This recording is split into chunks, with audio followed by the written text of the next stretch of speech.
And how do you do sub-2 and seller financing hybrid deal? I have a seller who still has a little bit in mortgage and would like to possibly do sub-2 and seller financing.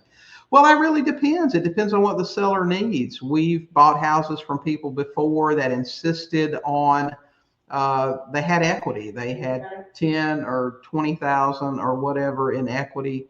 We would just write it up. It depends on their motivation level. It depends on what they need. For example, we would take over the payments on the existing financing, and they wouldn't get anything until our buyer refinanced. Okay, so that's a possibility. If you have room as far as cash flow, you can arrange with them to pay them interest-only payments, and you pay those alongside the mortgage payment. So you make their mortgage payment every month, and let's say they have 20 or 30,000 in equity, you pay them 2% or 3% interest-only payments every month until your buyer refinances.